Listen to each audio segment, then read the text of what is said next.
번째 시간입니다. 오늘은 여러분 아마 사도행전에서도 잘 아시는 오순절 성령 강림 사건에 대한 말씀입니다. 이 사건은 우리가 잘 알기도 하시고 사도행전에서 가장 핵심이 되는 중요한 사건이라고 할 수가 있습니다. 그런데 이 사도행전의 오순절 성령 강림 사건만큼이나 해석이 참 다양하고요.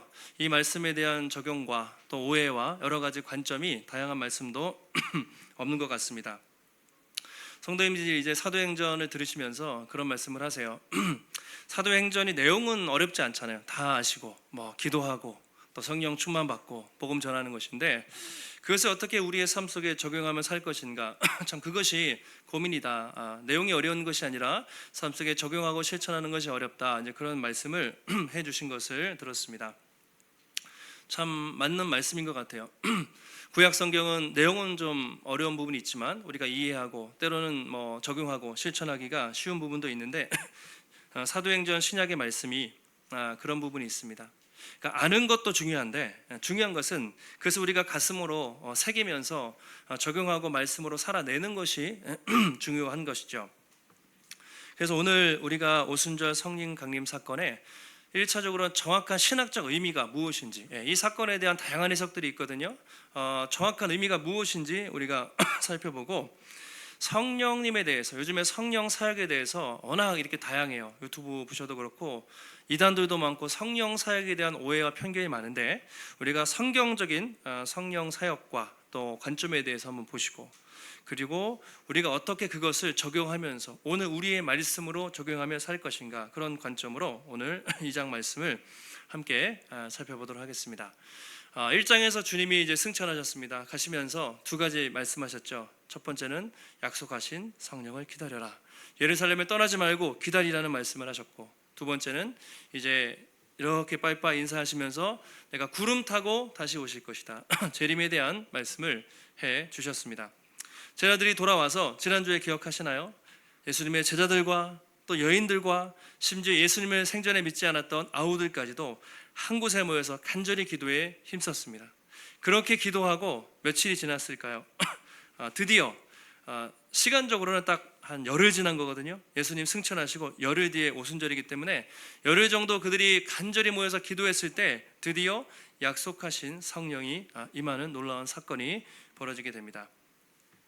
자, 2장 1절에는 이렇게 배경이 나와요. 성령 강림 사건의 배경이 오순절 날이 이미 이름에 이렇게 되어 있습니다. 오순절. 자, 왜 성령님은 하필이면 많은 절기 중에 오순절에 임하셨을까요? 그게 중요합니다. 오순절의 의미를 좀 보셔야 돼요. 그런데 오순절을 아시려면 구약의 유대의 절기를 다 아셔야 돼요. 그래야 이 사건의 의미를 정확하게 이해하실 수가 있습니다. 간단하게 한번 도표를 보여드리면 우리가 유대의 절기하면 3대 절기 있잖아요. 첫 번째가 유월절, 무교절이라고도 하죠. 유월절 또는 무교절, 그리고 맥추절, 그리고 수장절 이렇게 돼 있죠. 자, 유월절은 여러분 잘 아시는 이스라엘 백성들이 10가지 재앙을 건너뛰고 광야 애굽을 탈출해서 출애굽한 것을 기념한 날이죠. 이스라엘 민족 해방 기념일, 우리나라 같으면 광복절입니다. 유월절 또는 무교절이라고도 합니다. 무교병을 우리가 구워서 일주일 동안 먹기 때문에 유월절 또는 무교절. 그리고 마지막에는 수장절이 돼 있어요. 수장절이 뭐냐면 이제 농사를 짓고 모든 것들을 다 이제 추수한 다음에 이렇게 저장을 합니다. 수장절이라고 말하고 또는 초막절, 장막절이라고도 해요. 왜냐하면 이스라엘 백성들이 광야에서 40년 동안 장막치고 살았던 것을 기념하기 때문에 수장절 또는 초막절, 장막절이라고도 합니다. 자, 가운데 있는 게 중요해요. 맥추절이라고 돼 있죠. 맥추절인데, 자, 기간이 유월절로부터 맥추절까지 기간이 7주간이 지납니다. 그래서 원래 77절이라고 해요. 77절. 그렇게 해서 77에 49하고 하루 안식이 지나서 50일 지날 때 맥추절이 돼 있는데, 왜 맥추절이라고 하냐면 저때 보리를 처음 수확하거든요. 밀과 보리 맥자를 써서 보리를 추수한다. 맥추절. 그래서 우리가 맥추감사주일 이렇게 드리기도 합니다. 그러니까 여러 개로 불러요. 그래서 좀 헷갈리실 수 있는데 정리하면 유월절, 이스라엘 민족 기념 해방일, 그래서 무교절이라고도 하고, 두 번째는 이제 7주간 지나기 때문에 77절이라고도 하고 맥추절이라고도 합니다. 오늘 우리가 보는 성령 강림 임한 사건입니다. 유월절로부터 50일 지난 뒤, 그리고 뒤에는 수장절 또는 초막절, 장막절, 이스라엘 3대 절기입니다. 그리고 이때가 되면 예루살렘에 와서 다 순례를 해야 됐어요. 그게 성경에 기록된 3대 절기입니다. 자, 6월절의 의미를 좀 신약적으로 우리가 보시면 6월절은 예수님의 십자가의 죽으심과 고난을 상징하죠. 예수님의 6월절 어린 양으로 오셨습니다. 그리고 오늘 맥추절, 아까 가운데 있었던 오순절은 성령 강림하는 사건으로 우리가 그렇게 해석하고, 그리고 아까 수장절, 마지막 절기는 예수님의 재림과 또 천국 잔치를 상징한다고 할 수가 있습니다. 예수님이 언제 돌아가셨습니까? 6월절. 6월절 어린 양으로 돌아가셨잖아요. 그리고 6월절로부터 정확히 50일째 되는 그 순간 성령 오순절에 성령이 임하게 된 것입니다. 그러니까 성령의 오심은 예수님의 사역과 아주 밀접하게 관련이 있다는 것을 우리가 알 수가 있습니다. 자, 그러면 그 오순절에 성령님이 어떻게 임하셨는가? 2절에 이렇게 기록하고 있습니다. 같이 한번 2절 말씀 함께 읽습니다. 호련히 하늘로부터 급하고 강한 바람 같은 소리가 있어 그들이 앉은 온 집에 가득하며, 갑자기 하늘로부터 강하고 바람, 이때 시간은 오전 9시였습니다. 뒤에 보면 9시라고 나오는데 아마 새벽 기도를 했는지 아니면 철야 기도를 했는지 모르지만 열흘째 간절히 기도하고 있는데 호련히 갑자기 강한 바람 같은 소리가 있었다, 그렇게 말하고 있습니다. 성령 강림 사건을 세 가지로 비유하고 있어요. 2절에 바람, 3절에 불로 비유합니다. 4절에 방언, 다른 언어, 세 가지로 이렇게 비유합니다. 자, 첫 번째는 급하고 강한 바람 같은 소리. 자, 이건 소리니까 청각적 이미지거든요. 들리는 이미지로 표현하고 있어요. 자, 한번 다시 한번 2절을 자세히 보시면 극하고 강한 바람이 아니라 바람 같은 소리가 있다, 이렇게 얘기하거든요. 직역하면 강한 바람이 막 으르렁 하듯이 막 그렇게 소리가 들렸다. 요즘 같으면 태풍이 지나가는 것처럼 막 후 하고 강력한 소리가 임했던 것 같아요. 자, 근데 중요한 것은 바람 같은 소리잖아요. 뭐뭐 같은 비유라는 거예요. 이게 상징. 실제로 어떤 바람이 불었는지 어떤 소리가 들렸는지 모르지만 그 바람이라고 의미했는데 바람이 무엇을 상징하는가, 의미하는가가 중요하겠죠. 자, 그럼 바람의 상징은 구약으로 우리가 연결해 보시면 대부분의 학자들은 이 바람을 에스겔 37장의 마른 뼈의 환상과 연결해서 그렇게 해석을 합니다. 자, 마른 뼈 환상 37장 내용 아시죠? 에스겔이 보니까 뼈가 다 죽어 있어요. 다 삐쩍 말라 있는데 마른 뼈에 생기를 불어서 다시 살아나게 하라고 에스겔에게 말씀하시죠. 그래서 에스겔이 하나님의 명령대로 마른 뼈야 일어나라, 그렇게 대언을 합니다. 대신 말하자 생기가 돋으면서 막 근육이 돋고 살이 돋으면서 죽어있던 뼈가 살아나서 강력한 군대가 되는 환상이 에스겔 37장에 있습니다. 그래서 생기, 이 생령, 바람이거든요. 그래서 오순절 성령 강림 사건을 바람으로 그렇게 비유한 것은 그 성령님의 오심으로 마른 뼈가 살아나는 것처럼 죽어있는 영혼들이 살아나는 것을 바람으로 비유하고 있다고 말할 수가 있겠습니다. 요한복음 3장에서도 예수님이 성령을 바람으로 비유하세요. 니고데모랑 대화하는데 이 사람이 말귀를 못 알아들어요. 거듭남에 대해서 막 못 알아들으니까 이렇게 얘기하십니다. 바람이 휴 임으로 불매 소리는 들어도 어디로 와서 가는지 알지 못하나니, 성령을 바람에 비유합니다.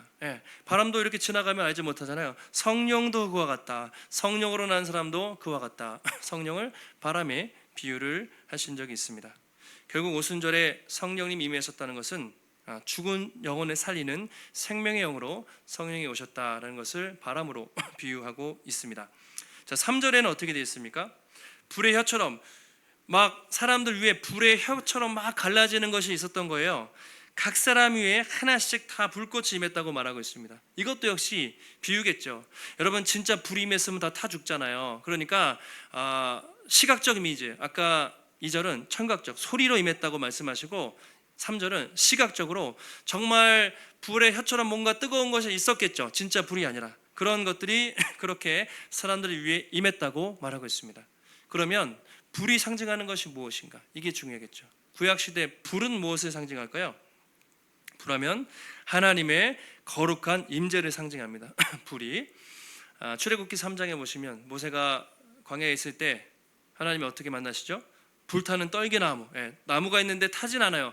불 하면 하나님의 임재의 상징입니다. 광야에서 하나님이 어떻게 인도하셨습니까? 구름기둥과 불기둥으로, 불 하나님의 임재의 상징입니다. 열왕기상 19장에 보시면요, 엘리야가 있어요. 엘리야가 갈멜산에서 그렇게 사람들과 대결을 펼칠 때 하늘에서 뭐가 떨어졌습니까? 불이 떨어졌죠, 하나님. 그리고 도망갔어요. 이세벨이 죽인다고 해서 너무나 두려워서 동굴에 숨어 있었습니다. 처음에 지진이 일어나요. 막 불이 막 임하는데 하나님이 거기도 안 계시고 세미하게 말씀하시거든요. 그래서 지진과 불 하면 하나님의 임재의 상징이라고 말씀을 말할 수가 있습니다. 그래서 구약에서의 불은 하나님의 임재, 신현이라고 표현해요. 하나님이 인간에게 내려올 때 불같이 임한다, 그런 상징이 되는 것이죠. 그래서 오늘 누가가 오순절에 성령이 바람처럼 임하시고 불처럼 임했다는 것은 성령 하나님께서 초대교회 성도들에게 마치 구약시대 하나님의 현현처럼 하나님 놀랍게 그들 가운데 임재하셨다는 것을 상징적으로 이렇게 보여주는 말씀이라고 할 수가 있습니다. 그래서 여러분, 이 성령 강림 사건은요 어느 날 갑자기 일어난 것이 아니라 구약시대, 물론 예수님도 약속하셨지만 이미 구약시대 수백 년 전부터 오리라고 약속하신 예언된 사건이라고 할 수가 있습니다. 성경 보면요 많이 예언되어 있어요. 성령의 오심에 대해서 많이 예언하고 있는데 대표적인 한 구절만 제가 말씀드리면, 요엘서 2장에 보시면 여러분 잘 아시는 구절이죠. 말세가 되면 내가 말세에 내 영을 만민에게, 모든 육체에게 부어주리니 자녀들은 장래일을 말하고 늙은이들은 꿈을 꾸고 젊은이는 환상을 보고 남종과 여종에게, 모든 사람에게 성령을 부어주실 것이다. 그러면서 누구든지 여호와의 이름을 부르는 자는 구원을 받을 것이다, 그렇게 말하고 있습니다. 그러니까 언젠가 때가 되면 성령이 강력하게 부어주실 것이다, 바로 그 예언의 성취라고 그렇게 말할 수가 있습니다. 우리가 성령에 대해서, 성령님에 대해서 좀 오해하는 부분들이 많이 있을 수가 있는데요.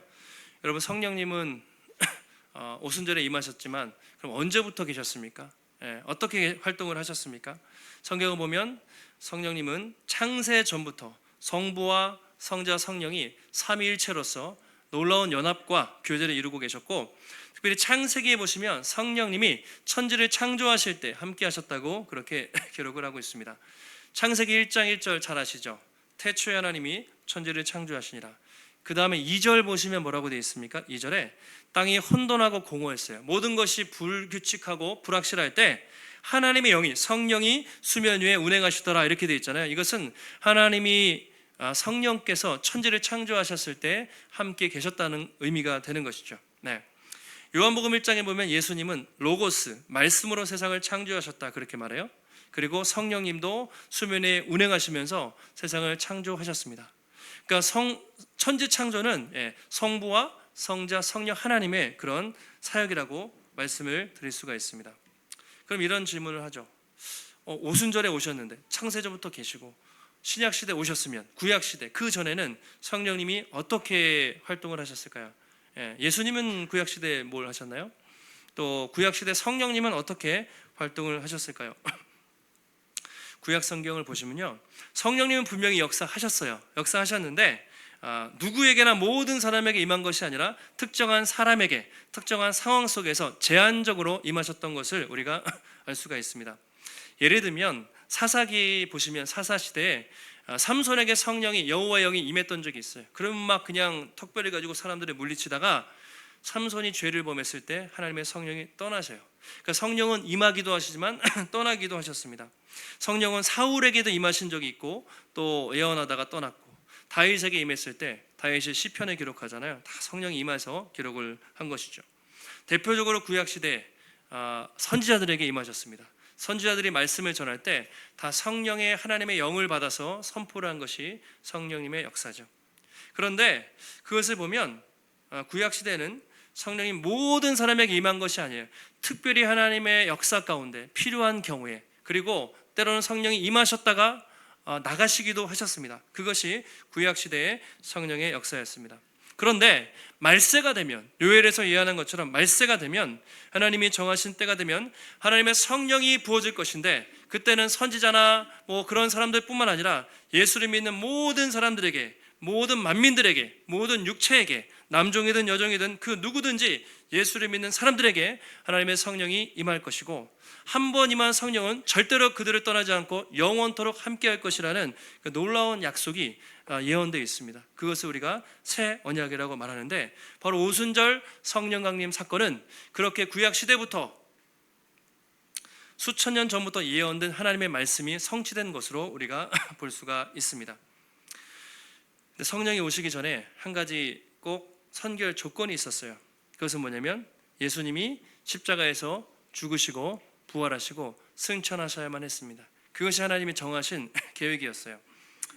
누가복음 3장에 보시면 세례 요한이 예수님에 대해서 이렇게 얘기합니다. 나는 물로 너희에게 세례를 베풀거니와 나보다 훨씬 더 큰 분이 오시는데, 예수님이죠. 그분은 성령과 불로 너희에게 세례를 베풀 것이다. 세례 요한이 예수님에 대해서 말해요. 예수님이 오시면 성령으로 세례를 베푸실 것이다. 그것은 반드시 예수님이 오셔서 십자가에서 죽으셔야만 성령이 오실 것을 그렇게 말씀을 하는 내용입니다. 제가 배경에 대해서 계속 말씀을 드려요. 왜 말씀을 드리냐면 이스라엘 백성들, 유대인들은 성경을 다 알고 있기 때문에 메시아에 대해서, 성령에 대해서 간절히 사모하고 기다렸습니다. 우리는 이방인들이잖아요. 우리는 성경을 모르는 사람들이기 때문에 성령님은 어느 날 갑자기 오신 분이 아니라 이미 수백 년 전부터, 아니 수천 년, 아니 창세 전부터 하나님의 놀라운 섭리와 계획 속에서 예정되어 있었던 사건이고, 하나님의 때가 되었을 때 성령이 놀랍게 부어졌다는 것을 성경이 강조하고 있기 때문입니다. 베드로가 성령 충만을 받아요. 바로 나가서 이제 뒤에서 설교하거든요. 오순절 설교를 하는데 뭐라고 말하냐면 이렇게 말합니다. 사도행전 2장 33절에 이렇게 말하고 있습니다. 하나님이 오른손으로 예수를 높이심에, 자, 하나님은 성부죠. 성부께서 오른손으로 예수님을 높이셨습니다. 이거는 죽으셨지만 부활 승천하셨다는 것인데, 그가 성자 예수님이죠. 약속하신 성령을 성부 아버지께 받아서 너희에게 부어 주셨다고 베드로가 설교를 하고 있습니다. 이 성령 강림은요, 성령님이 오시고 싶다고 오시는 것이 아니라 하나님의 영원전부터 철저한 계획 속에서 성부께서 먼저 성자 예수님을 이 땅에 보내셔야만 했습니다. 예수님이 오셔서 고통당하시고 십자가에 죽으셔야만 했어요. 그리고 예수님이 십자가에서 죽으시고 부활하시고 승천하셔서 성부께서 이제 허락하셔야만, 그래서 성령님이 오시게 된 것이죠. 그래서 이 오순절 성령 강림 사건은 성령님이 단독으로 또는 우연히 갑자기 임하신 것이 아니라 성부와 성자와 성령의 창세전의 계획 속에서 그 계획이 드디어 성취가 되어서 이 땅에 임한 것으로 볼 수가 있습니다. 그러니까 예수님이 반드시 오셔야 됐어요. 예수님의 오심과 너무나 중요한 연관성이 있다는 것이죠. 그래서 이 사건을 해석할 때 이것은 단순히 우연히 일어난 이례적인 사건이 아니라 말세의 때 하나님께서 교회를 위해서, 마지막에 이 땅에 교회가 회복되고 부흥되기 위해서 특별히 새 시대를 하나님이 허락하신 놀라운 사건이라고 말씀을 드릴 수가 있습니다. 자, 한 가지 질문을 드리겠습니다. 퀴즈. 자, 복음의 숲교회, 저희 교회 쉬워요. 설립 기념일은 언제입니까? 설립 기념일 너무 쉽죠? 예, 외우기도 쉬워요. 몇 년이죠? 2020년, 그것도 1월 첫째 주일. 너무 외우기 쉬워요. 그래서 지금으로부터 3년 반, 그죠? 3년 반이 됐습니다. 그러면 여러분, 이 땅에 교회가 복음의 숲교회는 지교회잖아요. 이 땅에 많은 교회들이 있는데 하나님의 우주적인 교회가 처음 시작된 교회의 생일은 언제입니까? 우리가 교회 탄생 기념일이라고 하죠. 그것은 언제입니까? 2000년 전 오순절 성령 강림 사건 때 교회가 탄생했다고 말하잖아요. 자, 그래서 이 땅의 교회가 처음으로 시작된 날을 우리가 성령 강림 주일로 그렇게 말합니다. 그날이 여러분 언제인지 아세요? 네, 오순절 성령 강림은 맥주 감사절 기억하세요? 같은 날이에요. 7월 첫째 주. 저도 이게 우리가 부활절을 중요하게 생각합니다. 추수감사절, 성탄절을 중요하게 생각하는데 성령 강림 주일을 약간 우리가 가볍게 생각할 때가 있어요.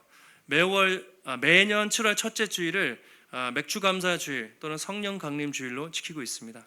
추수감사절은요 교회 절기가 아니에요. 아시죠? 그거는 그냥 역사 속에서 19세기, 18세기 이렇게 미국에서 전해 들어온 게 이제 우리가 지키는 거고, 성령 강림 주일은 공식 절기입니다. 사실은. 그런데 우리가 잘 모르고 지나칠 때가 있어요. 그냥 뭐 절기인가 보다 우리가 이렇게 넘어가거나 헌금 봉투 보시면 맥주 감사주의 이 정도로 넘어가는데, 그게 중요한 것이 아니라 2000년 전에 성령님이 오시고 교회가 새로 시작된 날, 그래서 우리는 성령 강림 주일을 사실은 더 잘 알고 제대로 지켜야 하겠다, 그런 생각을 또 말씀을 준비하면서 하게 됐습니다.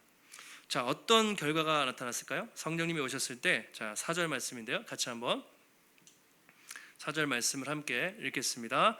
그들이 다 성령의 충만함을 받고 성령이 말하게 하심을 따라 다른 언어들로 말하기를 시작하니라. 아멘.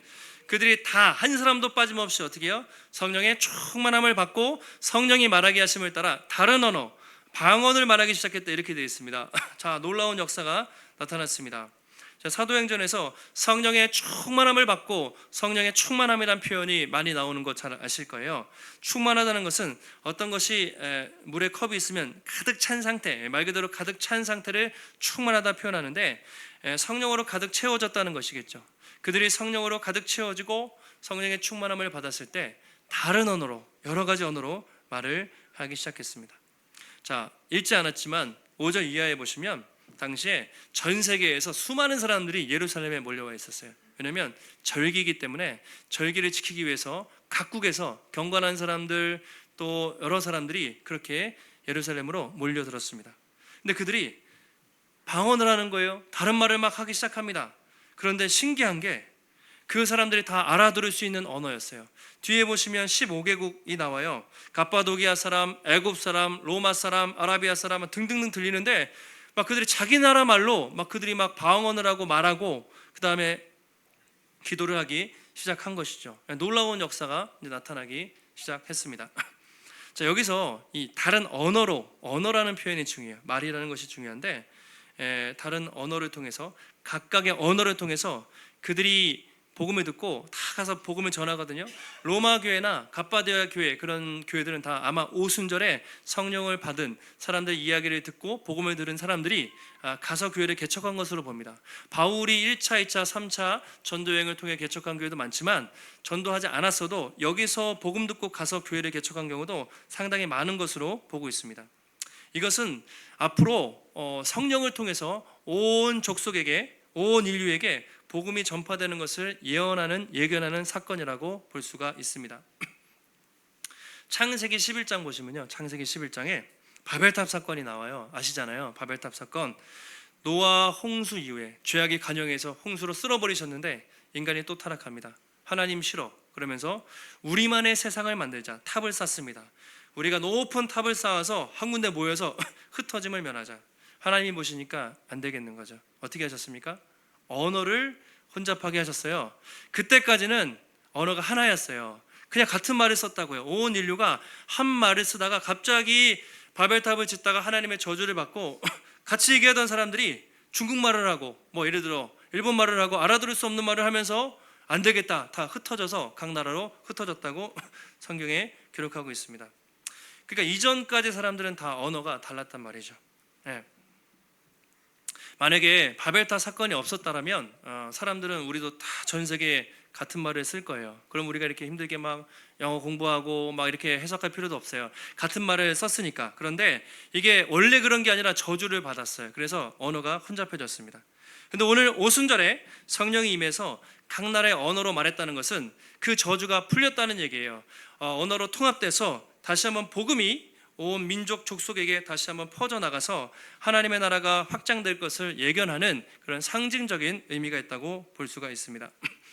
여러분, 천국 가시면 미국 사람도 만나고 아브라함도 만나고 다윗도 만나고 다양한 사람 만날 거 아니에요. 그때 말이 안 통하면 어떠시겠어요? 천국 가면 어떨까요? 하늘의 언어가 있겠죠. 모든 사람들이 공통적으로 쓰는 언어가 있겠죠.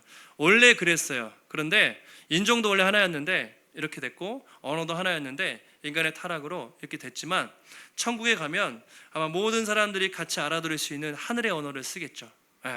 그래서 오늘 오순절 성령 강림의 사건은 모든 인류가 앞으로 예수 그리스도 안에서 하나 될 것을 상징적으로 보여주는 놀라운 사건이라고 할 수가 있습니다. 사람들의 반응이 어땠을까요? 막 그냥 갑자기 유대 총구석에서 온 사람들이잖아요. 배운 게 별로 없잖아요. 그런데 막 갑자기 15개국 언어를 하면서 막 자기들이 알아들으니까 어떻습니까? 한쪽에서는 놀랐어요. 야, 어떻게 갈릴리 촌에서 온 사람들이 이런 일을 할 수가 있는가 놀랐고, 또 한쪽에서는 어떻게 했습니까? 조롱했어요. 저 사람들 술 먹은 거 아니야? 막 손가락질하면서 조롱했습니다. 근데 베드로가 뒤에 설교하면서 얘기해요. 지금은 아침 9시인데 이들이 성령 강림을 받은 게 아침 9시였습니다. 아침에 술 먹는 사람이 어딨냐? 이거 술 취한 게 아니라 하나님의 역사라고 이렇게 설교를 하는 장면이 바로 뒤에 있습니다. 그래서 이 성령의 충만함을 받은 사람들이 어떻게 됩니까? 흩어져서 이제부터 복음을 전하기 시작한 것이죠. 그렇게 겁이 많고 예수님을 3번이나 부인했던 베드로가 사람들 앞에서 담대하게 복음을 전합니다. 3,000명이 회심합니다. 다음 날 또 나가서 복음을 전합니다. 5,000명이 회심합니다. 걷잡을 수 없이 베드로가 또 바울이 또는 빌립이 또 스데반 집사님이 수많은 사람들이 흩어져서 성령 충만으로 복음을 전하면서 교회가 놀랍게 확장이 되기 시작한 것이죠. 사도행전 3장 이후에 나머지 모든 말씀은 제자들이 성령 충만함을 받은 결과 어떤 일이 벌어졌는가, 그것을 보여주는 강론이라고 할 수가 있습니다. 그래서 이 성령 강림 사건이 너무 중요해요. 너무 중요하고 이 성경의 사도행전의 터닝 포인트가 되는 것이죠. 그래서 우리가 성령 행전이라고도 말을 하고 있습니다. 자, 그러면 이런 질문을 한번 드려보겠습니다. 이 사건이 그런 의미가 있다고 제가 좀 설명을 많이 드렸는데, 오늘 이것이 오늘날 우리에게 어떤 의미가 있는가, 이 성령 강림 사건이 오늘날 우리에게 어떤 의미가 있고 우리는 어떻게 성령 충만함으로 살아가야 할까라는 질문을 해볼 수가 있습니다. 여러분, 아까 방언했다고 그랬죠? 자, 첫 번째 질문입니다. 여기 방언하고 고린도 교회에서 방언 나오죠. 그리고 여기 아마 방언하시는 분들이 아마 계실 거예요. 계실 텐데, 보통 방언하면 우리가 소위 랄랄라 이렇게 막 알아둘 수 없는 언어로 막 방언을 한단 말이죠. 그 방언과 이 방언이 같은 것인가, 그런 이야기가 있는데 다른 것으로 봅니다. 보통 우리에게 주신, 우리가 일반적으로 받는 방언은 하나님과 기도하기, 더 깊이 교제하기 위해서 주세요. 그래서 그 방언은 보통 자기가 하는 의미도 잘 몰라요. 그래서 통역이 필요합니다. 통변의 은사가 필요한데, 오늘 여기서 말하는 방언은 다른 사람 통역 없이 그 사람들이 알아들을 수 있는 언어였어요. 제가 왜 이 설명을 드리냐면, 이것은 반복되는 사건이 아니라 하나님의 역사 속에서 특별히 초대교회의 부흥과 성장을 위해서 부어주신 아주 특별한 사건이라는 것을 말씀을 드리는 것입니다. 또 다음 질문, 여러분, 성령 충만과 성령 세례의 차이를 잘 알고 계십니까? 우리가 성령에 대해서 말할 때 좀 혼동되는 경우가 종종 있는 것 같습니다. 여러분, 성령의 충만함을 받으셨습니까? 자, 받으셨으면 한번 아멘 해보세요. 맞으면. 자, 여러분, 성령으로 세례를 받으셨습니까? 성령 세례 받으셨습니까? 성령 충만과 성령 세례가 가끔 좀 헷갈릴 수 있는데요. 용어의 차이일 수도 있고 교단마다 약간 다르게 얘기할 수 있습니다. 순복음교회는 약간 다르게 표현할 수 있어요. 거기는 성령을 너무 강조하기 때문에. 저희 이제 장로교 입장에서 성령 세례와 성령 충만은 다 성령의 역사라는 공통점이 있지만, 여러분, 성령 세례는 예수 그리스도를 주로 고백할 때 성령님이 우리 안에 내주하시고 우리가 성령으로 거듭나는 것, 우리가 중생이라고 표현합니다. 다시 태어났다, 중생할 때 성령으로 세례를 받았다고 우리가 말을 합니다.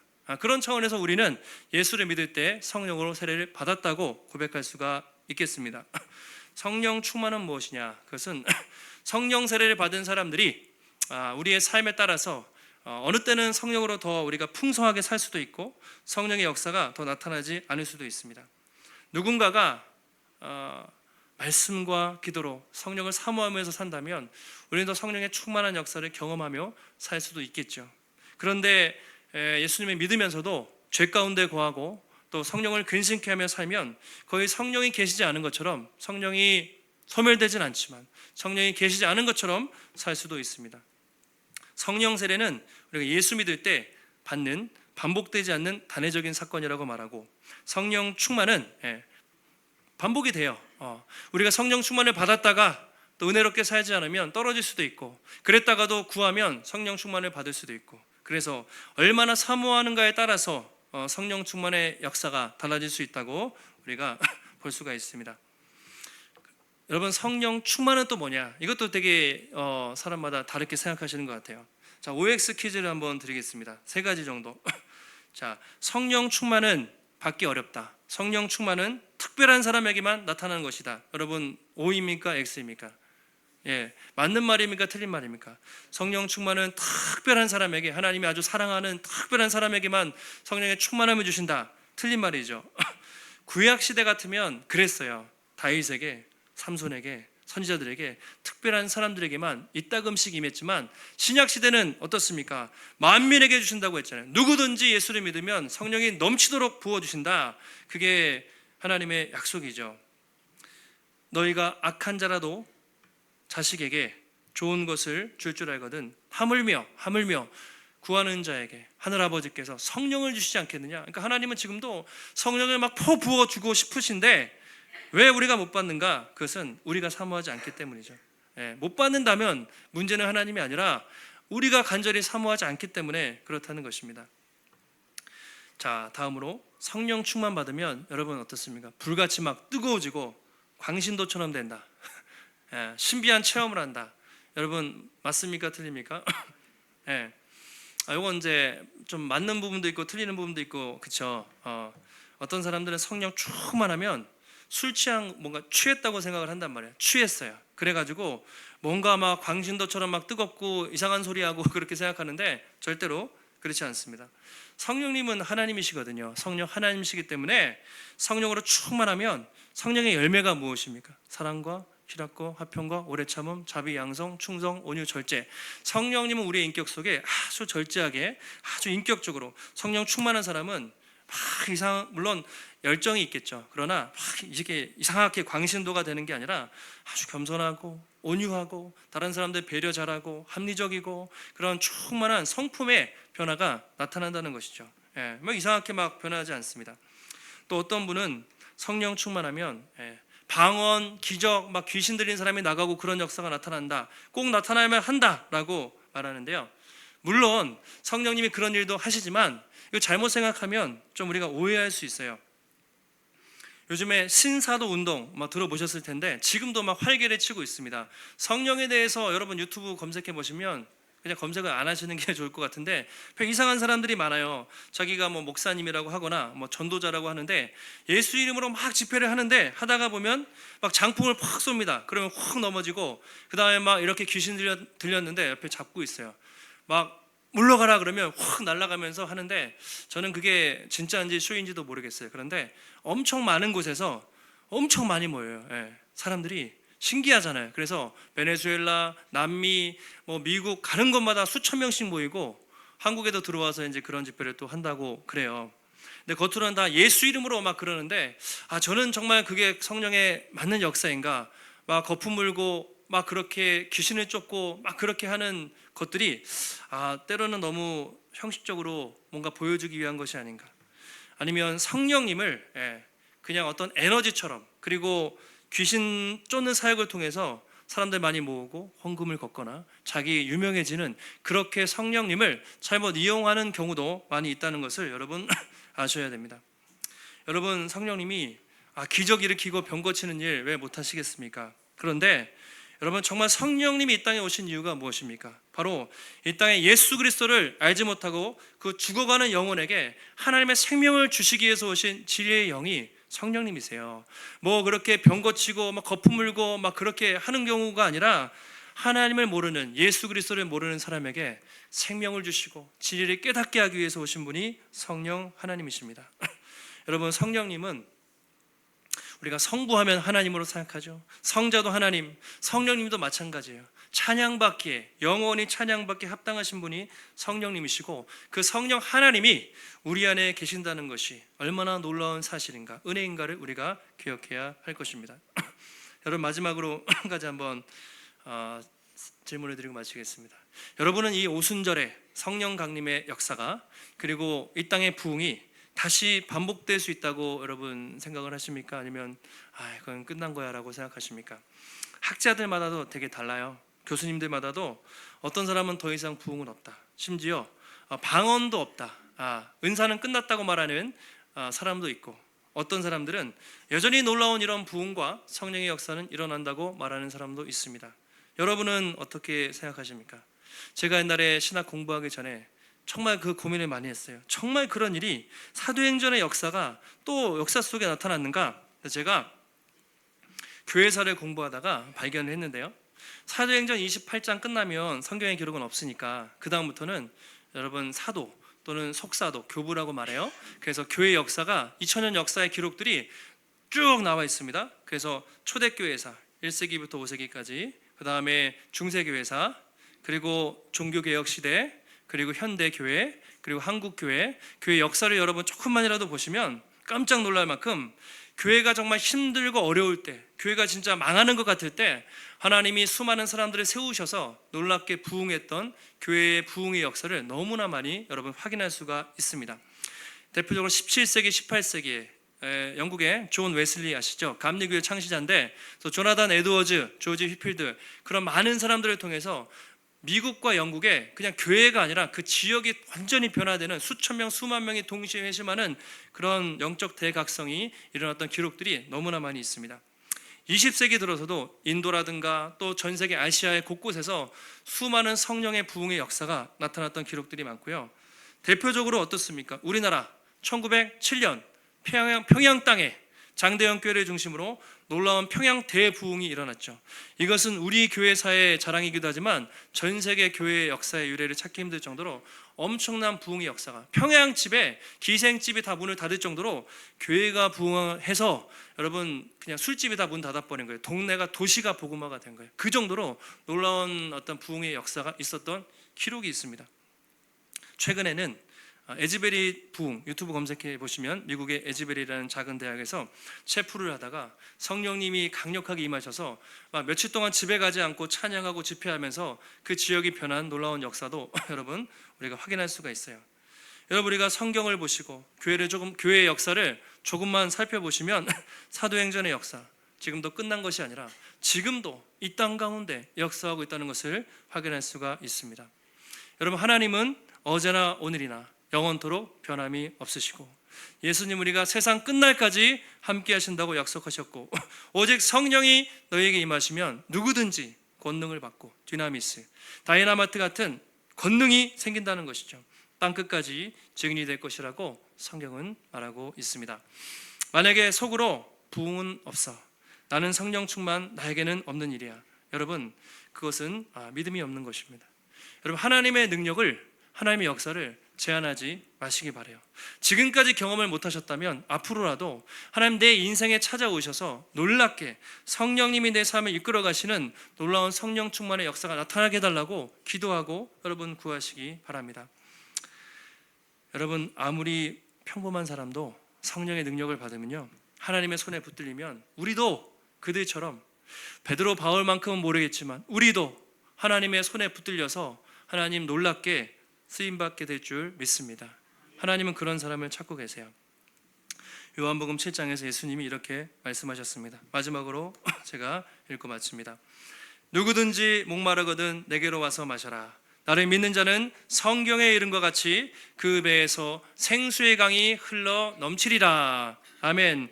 예수님이 성령을 조금 찔찔 주시는 게 아니라 배에서 생수의 강이 흘러 넘쳐서 감당할 수 없을 정도로 주신다고 약속을 하셨습니다. 주님은 우리에게 그렇게 부어주기 원하시는 분이에요.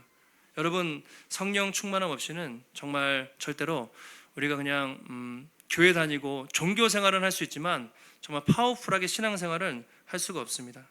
우리가 성령 충만할 때 죄와 이길 수 있고요, 또 다른 사람을 사랑할 수 있고요, 성품의 변화가 나타날 수 있고 복음을 담대하게 전할 수 있습니다. 성령이 역사하시지 않으면 감당할 수가 없습니다. 날마다 여러분의 삶 속에 여러분 성령의 충만함을 한번 사모해 보시죠.